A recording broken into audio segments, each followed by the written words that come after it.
I'm Sarah Beth, and the panel contains students from Woods Learning Center in Casper, Wyoming, students from UW Lab School here on campus, and one student from Laramie High School. We're going to be talking about how we became involved in social justice and what schools can do to make students become involved in social justice and what stops students from becoming involved in social justice. We're also probably going to end up talking about our last night's lock-in, where the goal, which is over here, is to expand understanding of others' life, look at people different from you with an open mind. And we just kind of talked about how people react to each other in social justice and diversity and altruism, and ways to get involved and ways to help people. So the students on the panel today will talk about how they became involved in social justice, and then we'll open it up to question and answers from the audience. So here's Braden from Woods Learning Center. So behind me there's going to be, hang on. There should be a slideshow playing soon, but it's just of pictures from yesterday and some pictures from Woods Learning Center and stuff. So that should start. But my experience with social justice mostly started in 7th grade, where I had a lot of friends, and one friend I was really close to one day came out of the closet and told everyone that he was gay. And I didn't think that he was beforehand, but I had known him very well, and that's the day that I knew that it doesn't make a difference.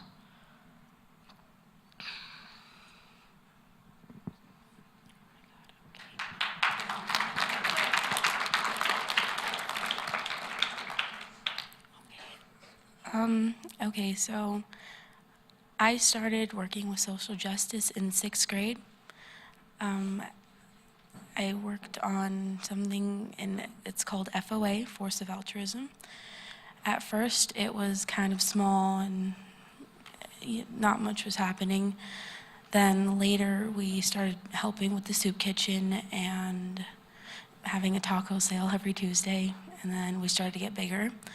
And we tried to make our school an Ashoka school. And for anyone who doesn't know what Ashoka school is, it's something where they try and make empathy, teamwork, leadership, problem solving as a part in traditional education.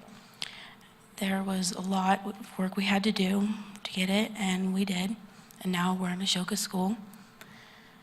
And after that, we decided to take FOA's work global, and that was the work we did yesterday. And yeah.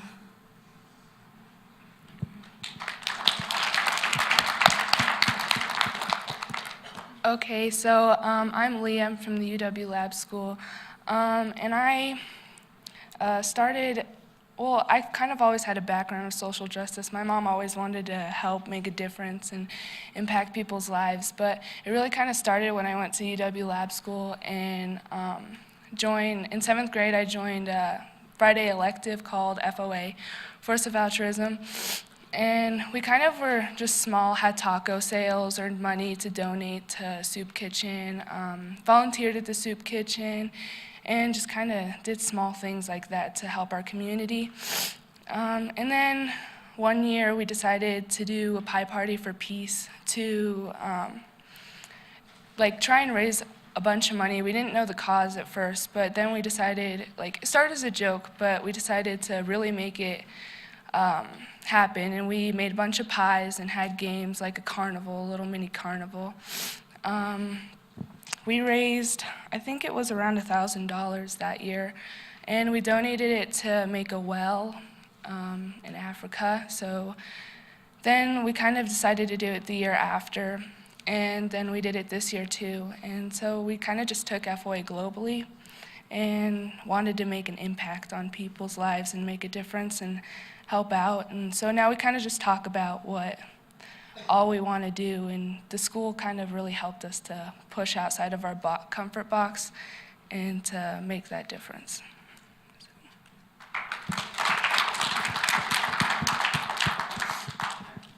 Good morning, everybody. I'm Caleb Ham from the UW Lab School, and I started out actually as a former Boy Scout, so my career in social justice and all this nice charity things was literally picking up trash at campsites, so have to start somewhere.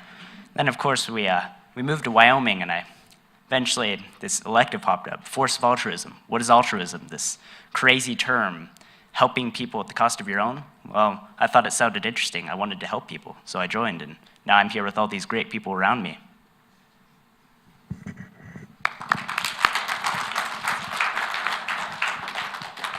Hi, I'm Allie Breyer, and I'm currently a senior at Laramie High School, but I went to the lab school from preschool to 9th grade. And I just wanted to talk a little bit about my experience in social justice and kind of comparing how interest in social justice was fostered at lab school versus the high school.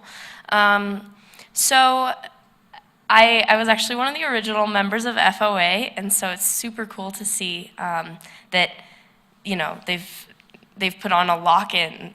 That's why we're all gross and greasy, and because we just came from our lock-in, and so and that was like student-led. That was a student idea, and that's how FOA started. But not just a student idea that that students developed and turned into a real way to help people, but I think that a big part of that has to do with the lab school curriculum. And so kind of the main difference I see is at the lab school.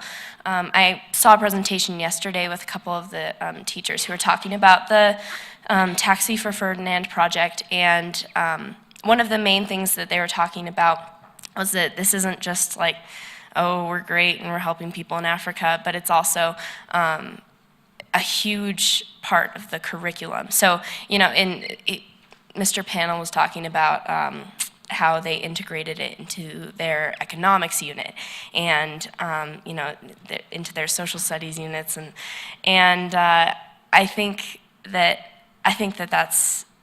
that's the big difference. And so, and then at the high school, we have a GSA, and we have a Sally, which is a group similar to GSA, and we go to Peace Jam sometimes, and that's awesome.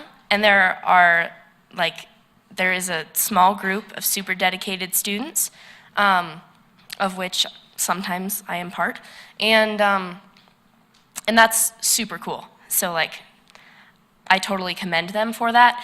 But I think that the problem is that's not a school-wide thing.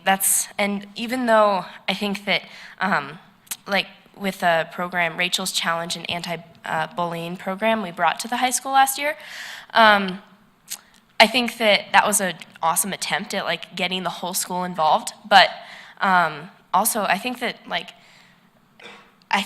the school is so separated into different like disciplines, and you know, you go to your first block, you go to your second block, you go to your third block, that there's not a lot of like interdisciplinary connection, and that doesn't really lend itself to teaching social justice across curriculum like they do at lab school with you know, Mr. Panel's a science and math teacher, and you know, we've got Miss McLaughlin's English and social studies, and I'm not really sure exactly everything that's going on because I don't go there anymore. But I think that's the big difference. And along with that, the second like super important thing where I see, you know, social justice being taught and encouraged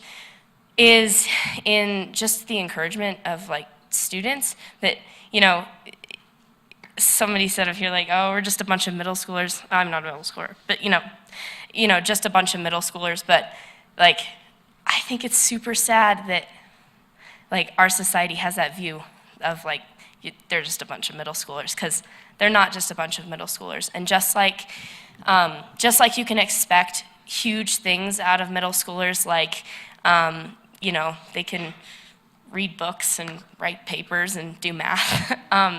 Like, they have a huge capacity for empathy. And if you can expect that out of your students, and if you can give them the resources to be able to develop that, that's super cool. And that really turns people into global citizens. And just in our small discussion group yesterday with, ages all through middle school, we were talking about, after we went to some sessions yesterday, just about like the awareness we have. And like, and it made me think too, it's like, now I'm really aware again, like, wow, I don't know how that person's feeling, and we had a really cool conversation about that. And if you can expect your students to do that, and if you can give them the resources to take it and run with it, like with FOA, just started out as a class project kind of thing, and they just had the idea and they ran with it. And at the high school, like, honestly, don't really see that. And so I personally, like, I haven't like started a club at the high school, and I haven't like built a well in Africa or anything. But I feel like the experiences I had at lab school helped me have a better awareness of social justice issues. And I'm a senior, so I don't have a lot of time left to like fix everything at the high school. But I would really like to see a school where the teachers expect like not only academic excellency, but like empathy out of their students, and give them the resources to help them do what they want to do with that. So, yeah, sorry, I talked a little bit long, but something I really care about, so.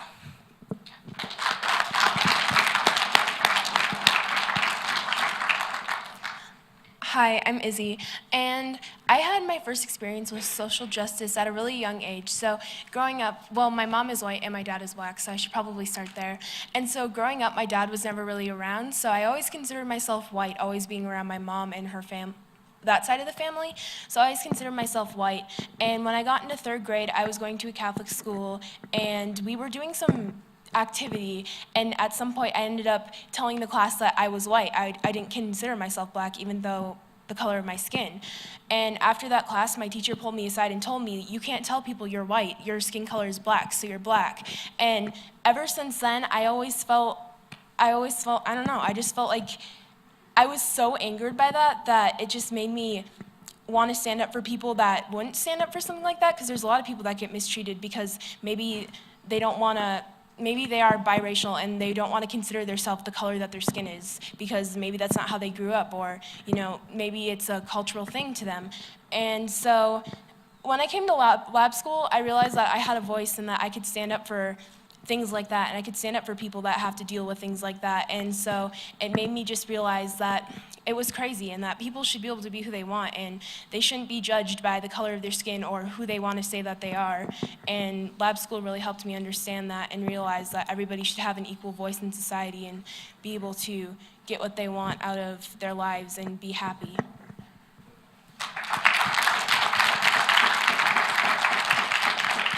Hi, I'm Johanna, and I'm from Woods Learning Center. The first experience I really had with social justice started when I was in kindergarten.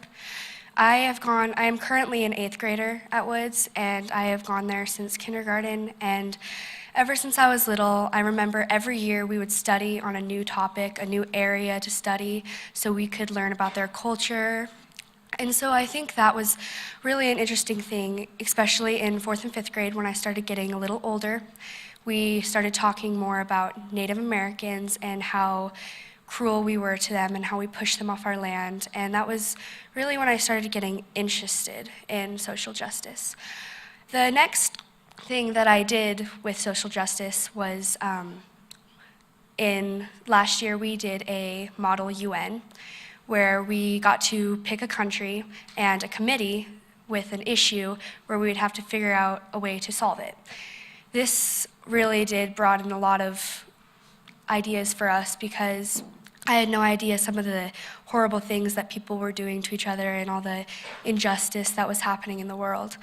I think that when schools take you out into the world and show you what is happening, it really does connect to you.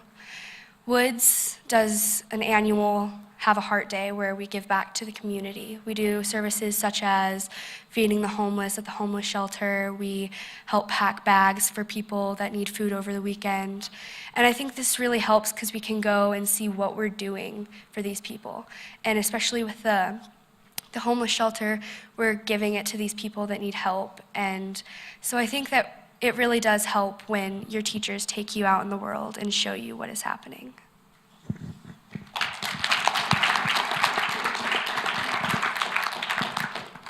So Ali touched on the bit about how teachers can encourage and discourage students in social justice. And I was wondering if there's anyone else on the panel who'd like to say anything about that?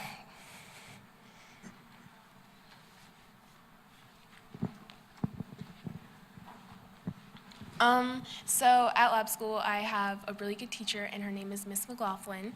And I guess before I had her, like teachers always would say I had a bad attitude or that I just talked back too much and that I needed to be a better student and listen better and be more respectful.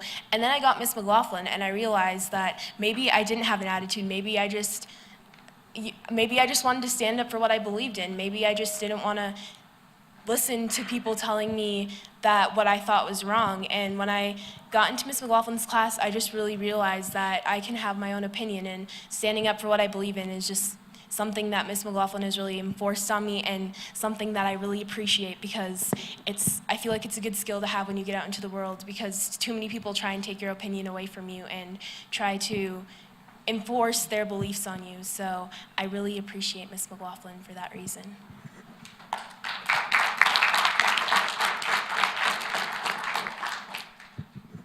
So we're going to open it up to questions and answers from the audience and hopefully get some kind of conversation going.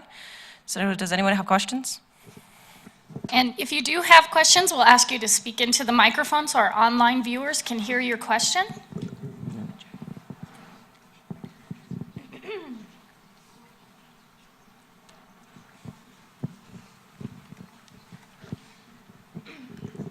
So what was one of the moments where you stood up for somebody in your school and you really felt proud of yourself? I don't know.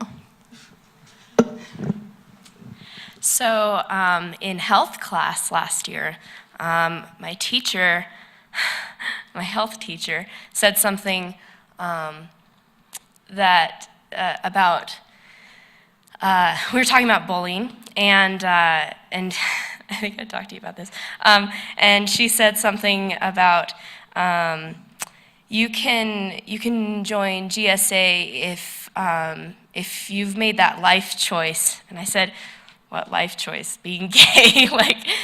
So she insinuating that being gay is a life choice. And I was like, that's not a choice, you know. And she was pretty mad at me, but because I interrupted her class, which is sacred. But she, and so that was, and because you don't know who's in that class, who's maybe like, you know, maybe I'm gay, and then here's something like that, and so I was like, dude, that's wrong. I was like, being gay isn't a choice, and so that's one of those moments where I felt like I really stood up for my peers. Anybody else on the panel?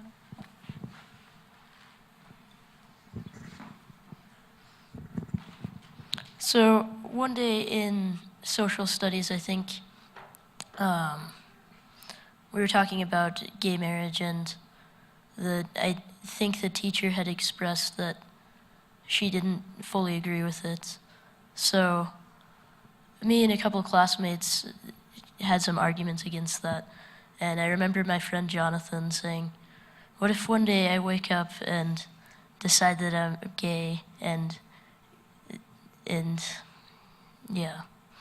And we just all stood up for how it's really, you should be able to love whoever you want to love, and so that's where I felt that I stood up for someone.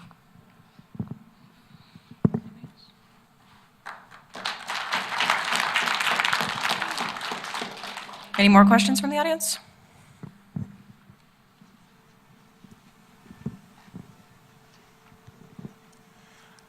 How do you feel about people using the word gay in a derogatory way?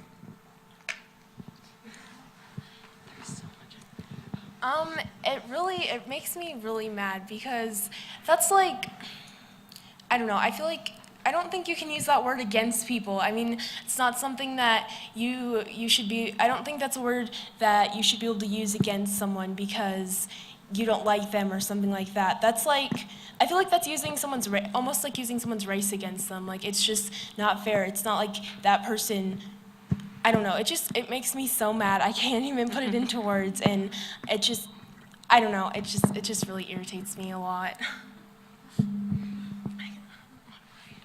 I'll just say something really quick.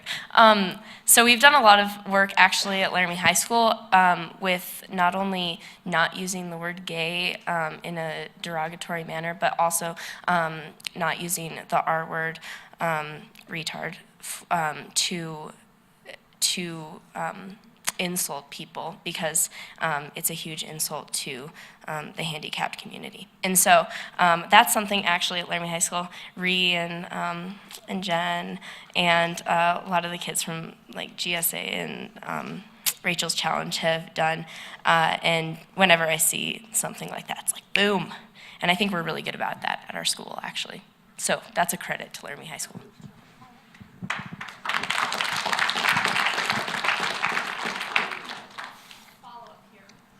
So what do you do when people use gay in a derogatory way?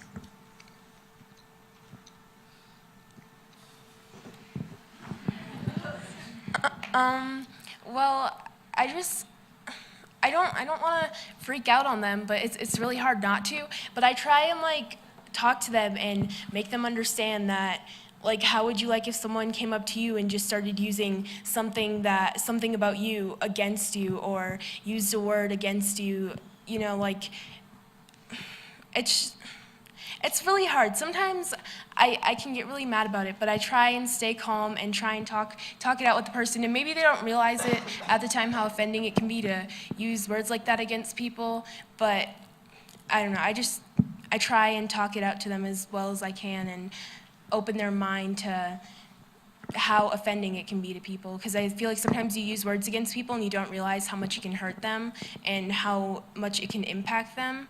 And so I feel like once you realize how much of an impact a word you say to someone can have on their life, maybe you realize you shouldn't say it. And yeah. So much for sticks and stones may break my bones, but words may never hurt me. So my question might be for Ali or whoever else has, it sounds like you had Rachel's challenge training, or it's a question for anyone else who might have had the training as well. And I just want to know if you felt that training empowered you and kind of was a avenue for you to enter into the social justice arena, and what you thought of the training and just sort of some outcomes maybe or something. So I wasn't actually, admittedly, I wasn't a huge part of bringing Rachel's Challenge to our school at all. That's actually totally Ree, but in the audience. But I've seen some positive changes. I should just hand the mic to you. I mean, I can't speak to that a lot, but I can speak to like the changes that I've seen around school, and I think that there's been some really neat like environmental changes. Just, I mean, we have like posters everywhere and stuff, but you should totally talk to Ree after, because I just wasn't a huge part of bringing that to our school, but I've seen some cool positive changes from it. Yeah, so I went to the training when they had it at the high school too, and I kind of sat in and watched.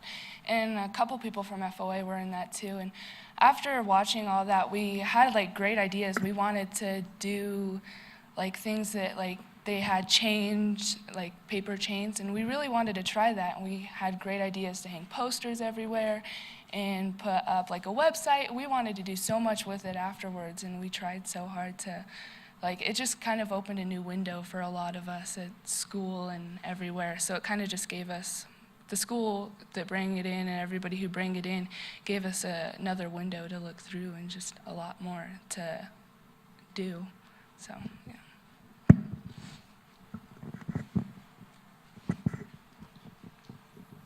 So everyone's in like a different social justice journey, right? How would you guys educate or coach someone who has no like social justice skills or knowledge? How would you teach and educate them?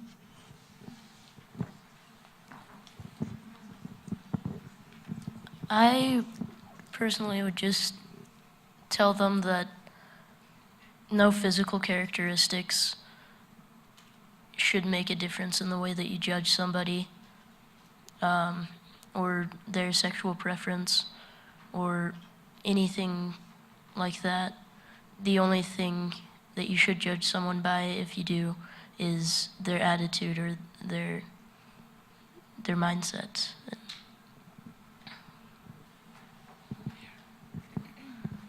I think that it takes a lot of work to be able to train somebody to go out and do that, because you kind of have to understand where they came from, what their mindset is, so you have to be able to like know how to shift them from where they are into believing and seeing what you see.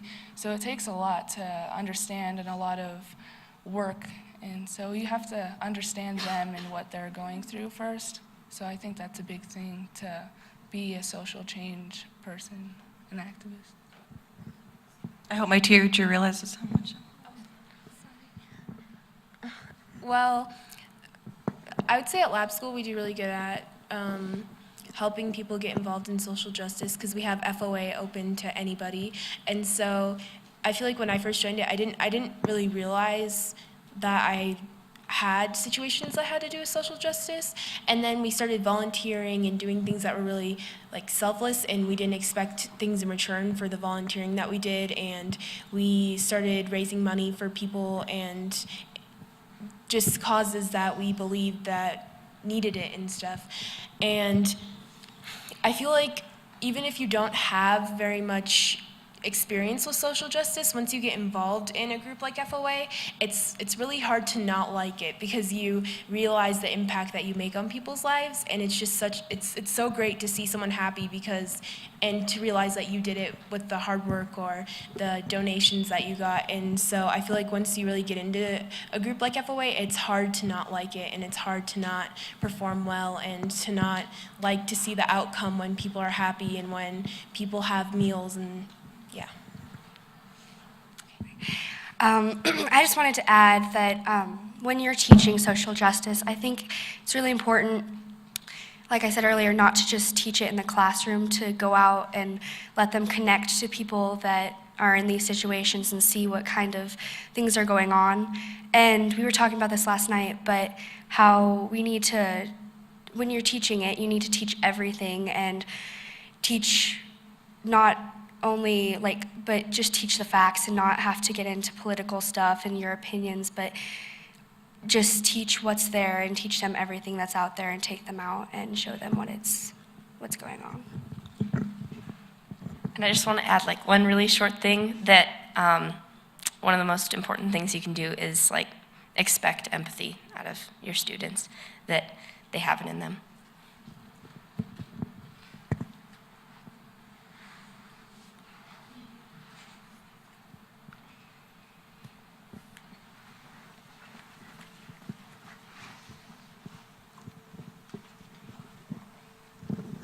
So I, oh wow, that's loud. I'm tone deaf, I'm sorry. So I've noticed that a lot of this discussion that takes place is usually focused on helping others, of course, which is definitely important, and it's also like very GSA focused, which leads me to ask, what are your views on transgender equality?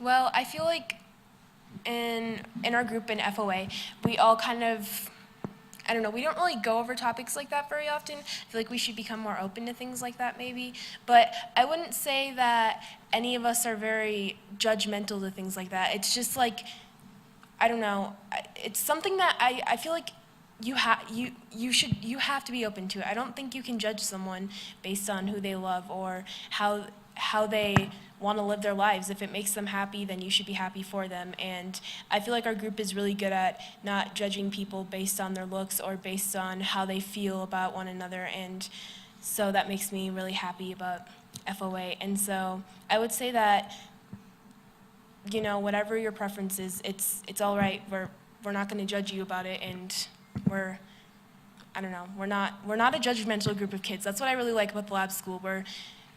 The kids there have welcomed me so much and made me feel so unjudged, and it's made me so happy that I can be myself and not have to worry about walking in and being judged because there aren't very many other African Americans in the school. And I just feel like it just makes it so much easier to love everyone for who they are. So obviously I didn't know a lot about, I didn't grow up in a huge like social justice kind of family or anything, and I didn't know a lot about like transgender people, but I had the honor of running for student body vice president with the candidate for student body president, Ree Kelver, and she taught me a lot about like just kind of the spectrum of gender identity and how like I don't know, just kind of like in their I keep talking to you, sorry. In their presentation yesterday, they were talking about kind of an anthropological look at like transgender issues and other, you know, sexuality stuff, and I think it's super cool. What I've learned is like, no matter where you are on like the gender identity spectrum, or I don't know, there's probably other spectrums too, but like, I don't know, you're human, and that's super cool. That's like, I think that's the biggest thing is like, that, you know, with social justice, like, you're human, and that's rad, so. Yeah, so that's a great question. We haven't really like shined that big of a light on that, but I think that the biggest issue is our society has like grouped everybody in, you're either this race, you're this gender, you're this. But I think that if we pushed all that aside, then it really wouldn't matter, because I don't think it matters. I think that we can all come together and make this place like this society a great place to live if we push that all aside. Because I can sit here and talk to anybody different from me. I can talk to somebody completely different from me, and it really, why should it matter? Like, why should I not be able to talk to this person because they're like this? It really shouldn't matter. And I think that should come up a lot more, is like people should really be able to realize that. So. Yeah, and like I said earlier, nothing physical matters, because we're all people, and that's really what it comes down to. As long as you're a good person, nobody should judge you. And even if you're a bad person, you still shouldn't be judged.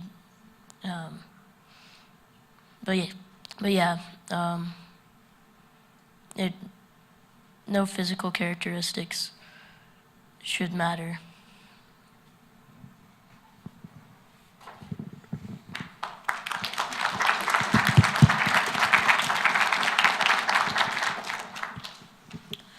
Why is youth justice, like the social justice, important to you guys?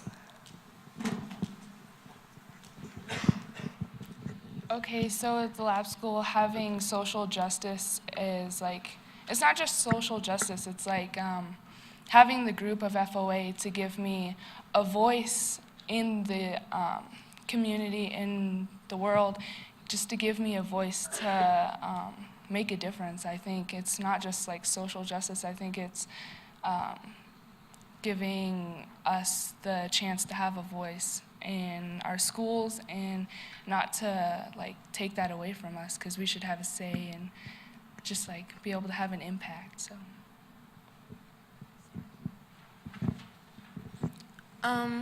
I think that it's, I don't know, really important to me because I like how when we're working with social justice, our teachers don't treat us like we're just middle schoolers that don't know very much. They treat us like we're mature and like we know what we're doing. And I think that's really good because when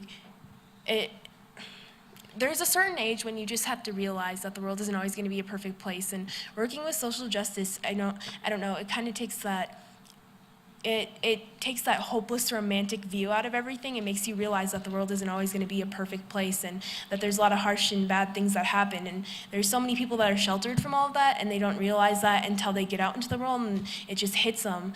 And so I like how they teach us it now and we have the chance to see it all now and work with it now so that when we get out into the world, we'll know what to expect and we'll be able to have an open mind about it and help people maybe that haven't gone through these things and don't understand maybe and haven't had the chances to work with it at such young ages. And so I'm just very appreciative to have the chances to work with some of these things and have my mind more open to all the problems that the world does have. And yeah.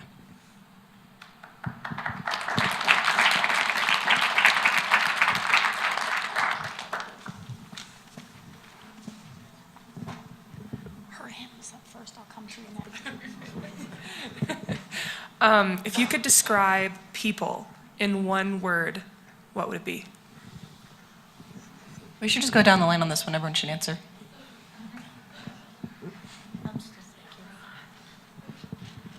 Human.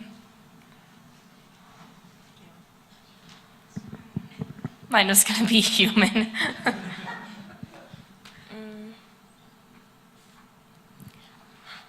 I have to think. Just one word? Okay, well, okay, I don't even know if I can only get it into 2 words, but I don't know, I feel like, I don't want to say everybody is compassionate, but I feel like people want to help. A lot of people want to help, they just don't know how to. Like, a lot of people want to make a difference, they just don't know how to, and so, yeah. It's a lot more than one word. Well, I guess I would say it's difficult to put it into 1 word or even 2, but I think that human and people just means that we're not all the same and nobody ever will be, but we can treat each other as one.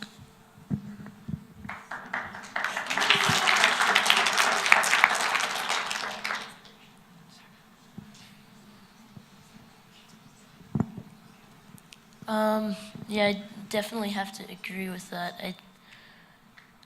I have to say that people are like snowflakes. You can never find one that's the same as another, but they're all beautiful in their own special way.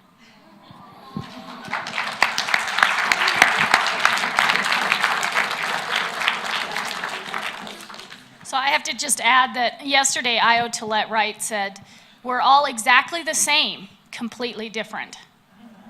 So that makes sense, right? Hi.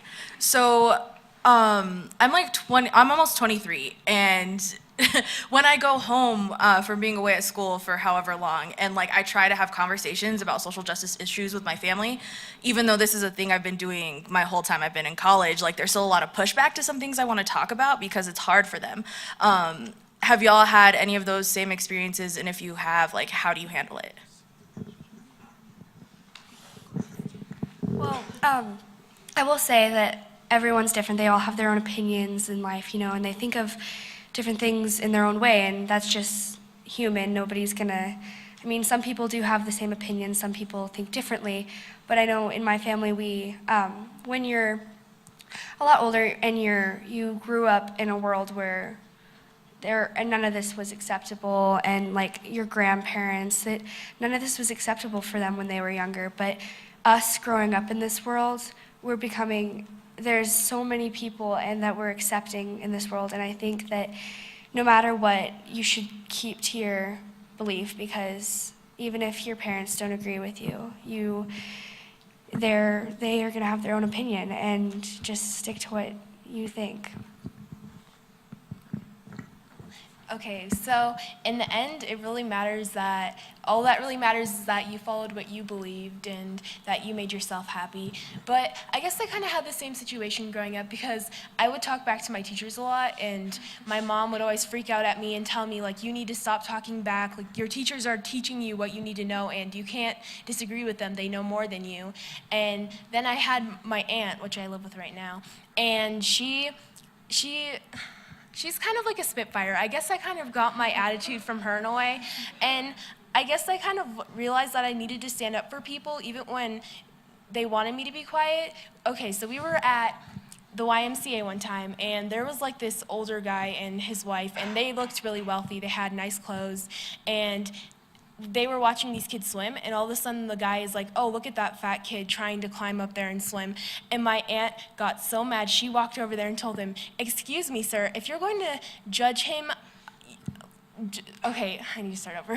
She was like, excuse me, sir, I don't appreciate the way that you're judging that kid. Obviously, he's down there swimming, and he's trying to get into shape, and if you don't have anything good to say, maybe you shouldn't be here, because people are here to work out. And that just made me realize, like, if I see someone being mistreated, why can't I step in and make sure that they're being treated the right way? Even if my mom doesn't appreciate it, I mean, in the end, it's not going to matter what she thought. It's going to matter that I lived my life happy, and that I know that I did what I thought was right, and that I stood up for people and made sure that their lives were good, and made sure that they had a voice even if they didn't think they had one.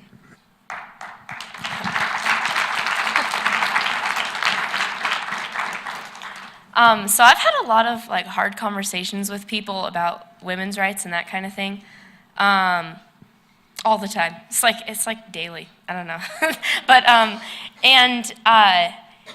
it's like it's hard, like just to, because I mean I kind of I think I have like the local feminist thing going on at the high school, like, oh, ask your local feminist, like that's me. So anyway, so, you know, it's this short hair, I ride my bike everywhere, I'm athletic, I don't know, apparently that, so it's, I think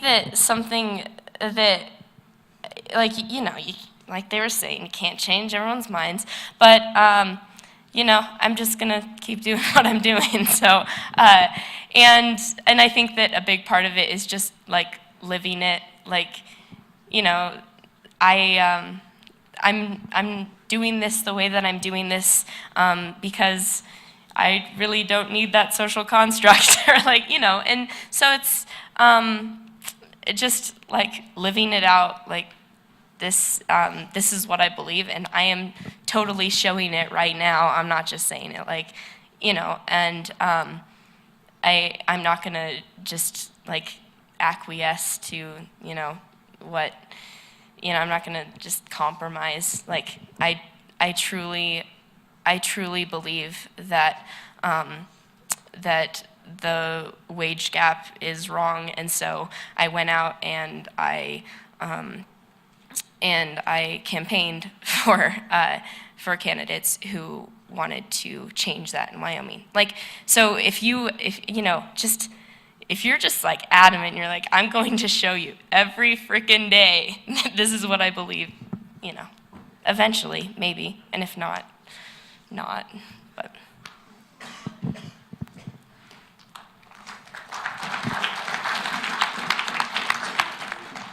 I think that's a big thing. I like what they said and everything, but like, just be you, and like, if they don't like it, then I mean, it's not your problem. I mean, you should believe what you want to believe, and everything and I think that's a big thing that's why I really am grateful for the Shepard Symposium, because it shines light and gives people like this talk to have a word if they don't have it anywhere else. It gives them a voice if they don't have it anywhere else. They can talk here, be somewhere, like a safe place to be able to be you and be open and talk about it and find new ways to express it. So.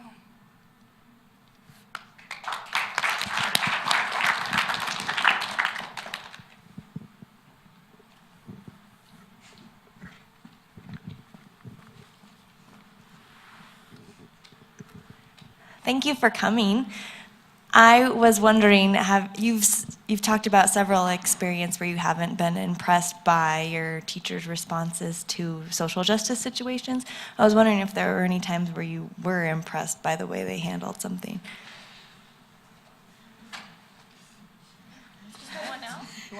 Okay, I'll go. Okay. Absolutely. So I mean, I've been trying to kind of think through things today so I could find examples, but I remember in 4th and 5th grade, we did this huge project on climate change, and it was for a science class, and that it was a science topic, but that brought huge awareness to me about wow, we need to be careful about what we do to the earth. And so just 4th and 5th grade, and then I was super fired up about it. And I mean, I wasn't in this class, but Miss McLaughlin took a bus up of kids up to Walmart and gave them all these cards, and I don't know, with handicaps, or they had a child that they had to feed and they were homeless for a day. That amazing simulation. That's one of those examples that I think is just outstanding. And I just want to think of all the examples. I mean, force of altruism itself, just as I think that even those are the big things, right? The big projects, but even just letting students lead. I forgot to talk about this. I presented at the Shepard Symposium a couple years ago, and we did a panel on student-led curriculum and that kind of thing. So fostering that is huge, because not only are my teachers yeah, you should totally be an advocate for yourself and others, but it really made me realize that not only I can do that, and I can help other people do that. So I think there are I can't wait to hear all the examples everyone else has. So. If no one else is going to talk, I'm going to start talking. And you do not want me to start talking. Well, so my example is Miss Marshall. She is a great history teacher, and in history, before we came to the symposium, we talked a lot about social justice, and we each got a thing to read over about a different case of social justice, which I think is great, because after that, we shared it, and I know that we all learned something that we didn't know, and I think that's the greatest thing a teacher can do, is teach you something that you don't know, especially about social justice. So anytime a teacher takes the time to teach you about the problems in the world, takes time from math or whatever to teach you about what's going on and things that you can help with, I think it's just amazing.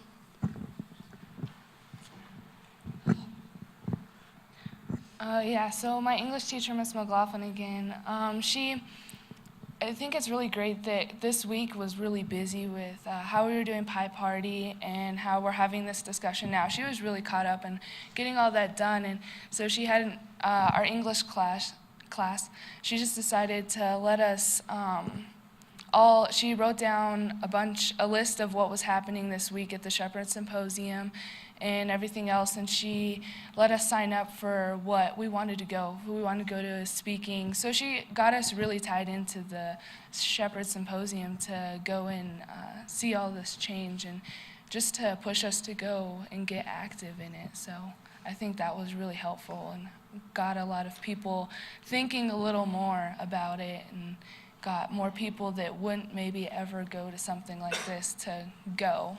So.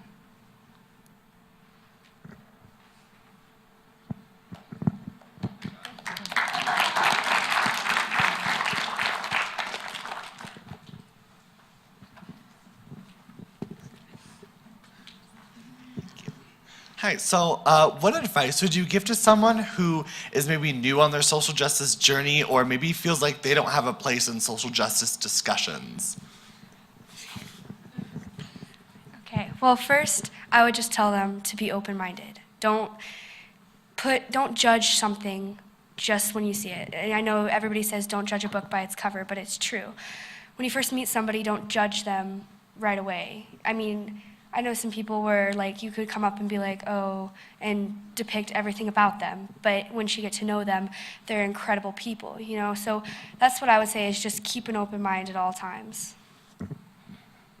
Yeah, I strongly agree with keeping an open mind because when you're closed-minded, it's really hard to accept people for the situations they're in and the things that they're going through. But when you're open-minded, it's a lot easier to accept all different types of people and all different types of situations. And yeah, just stay open-minded. I agree.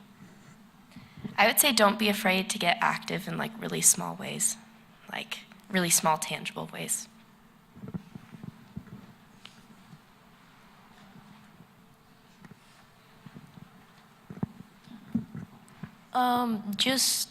I would say just stand up for what you believe in. But in a previous presentation, they had also said, don't force your opinions on anyone because they're really not going to listen to you if you're just constantly saying that yours is right, even if it is. So you just gotta see their point of view and tell them how you disagree or your opinions, and just stand up for what you believe in.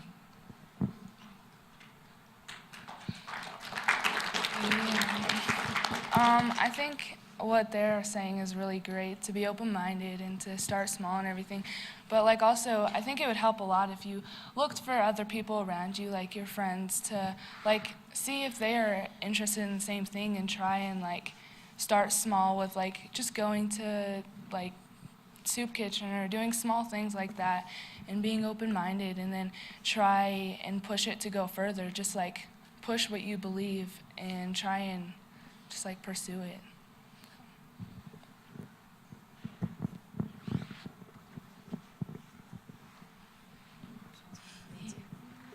Okay, so everybody's on a different journey, right?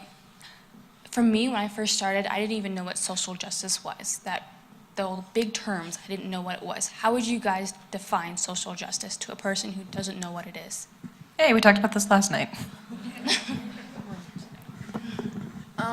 Yeah, we did talk about this last night, and I guess I kind of said something like, I would define social justice as making sure that everybody feels like they're being treated equally, no matter what differences they may have, that they still feel like they have an equal role in society as like the average everyday person does, even though I don't think the average everyday person even exists, but you know, whatever. And so, yeah, I just feel like no matter what their differences are, just making sure that they feel welcome in society and they feel welcome wherever they live, and that they feel like they have someone there for them, even during hard times, even if it's not family, even if it's a friend or someone that's volunteering and helping them out. It's just being able to look at your community and the people in the world and realize like, this is my family and I can rely on these people and they're gonna treat me with respect.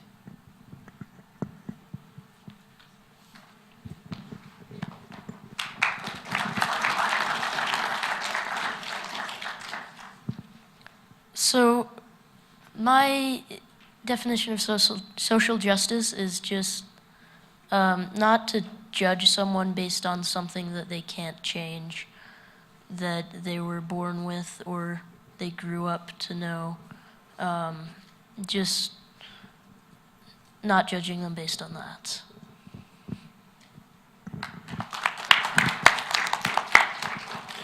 I would say it would be doing your small part and having faith that maybe it'll make a dent to ensure human rights for all people.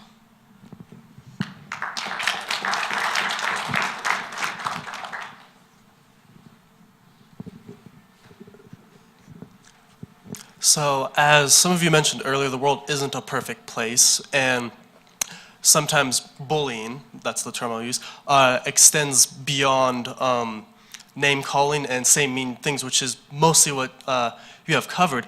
However, not everyone, but not everyone like vents in that same manner. Sometimes people end up physically bullied by others for their differences. In the case of such an act, do you feel, if need be, you'd be strong enough to take a physical stance against such an atrocity?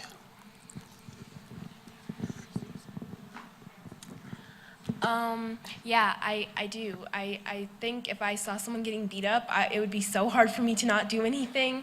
I would step in and try and help them because it makes me, I've never been, seeing people being abused or being hurt and seeing them not be able to stand up for themselves, it makes me so mad. I don't think I've ever been more mad than when I see things like that happen. And so, yeah, I would do whatever I had to do to help that person feel comfortable and to make sure that they're being treated equally, because when no one stands up for that person, I feel like that's even worse than when someone does stand up and maybe they get in trouble for, I don't know, not minding their own business. But there's a certain point when you need to realize that it's not their business anymore. It becomes other people's business, and you need to step in and help people. And so, yeah, I would definitely.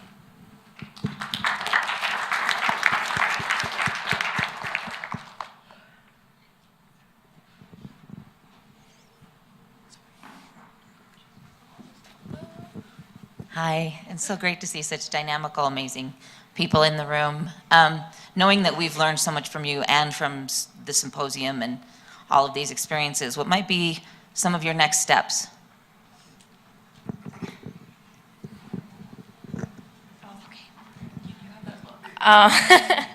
Well, going to college next year. I don't know where, but I'm super excited to. I'm really into languages, and I'm really excited to use my skills in language to help other people. I tried to volunteer at like the downtown clinic because I speak Spanish. That didn't work out, but I'm working on that, and I'm super stoked to like get a new start and be able to maybe even travel. That's kind of what I'm looking at right now, because I think it's really important to take like the things that I'm like super interested in and that I really like, and help other people with them, because it's really no good to anyone else if you don't.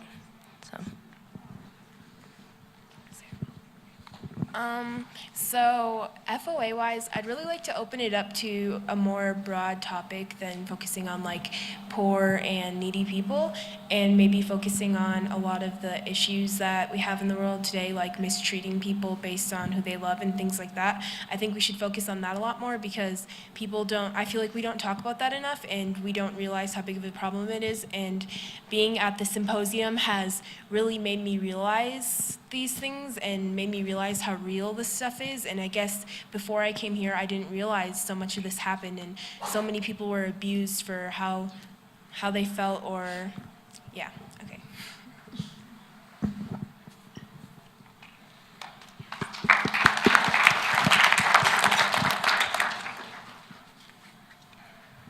Do we have any more questions?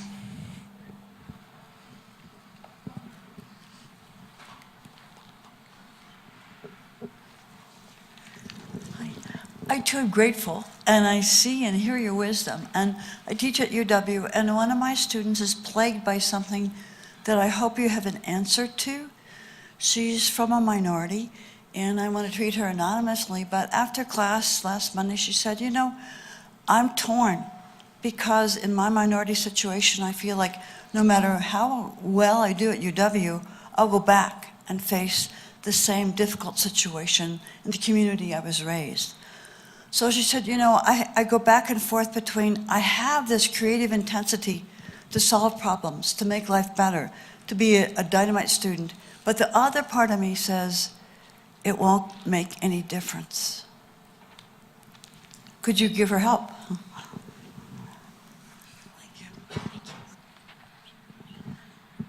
feel like that's a big thing a lot of people have is they don't have a voice. They don't have like much support to have a voice and be heard like that. So I think that's a big part of what FOA is. I would like FOA to try and do is to push that out and help people in situations like that to make them feel more comfortable and have a say and not have to be scared to do those kind of things and not be scared anymore in the society. So I don't know like all the exact quotes and stuff, but like people say that knowledge is power and, you know, lots of ways. And so I hope that like with the education she gets and with the creative energy she has, that she's able to create something that can start a dialogue with the place where she was raised, because that's super powerful, and that's really that's what you can do, is you can start a dialogue, and that creativity that you're talking about, that's where that starts. So I wish the best of luck to her. How do you know you don't have a voice until you try? So we got a lot of great questions today, and I thank you all for coming. We have to wrap it up. So thanks for coming. Yes. Hope you enjoyed yourselves. Yes, give it up for this great, amazing panel.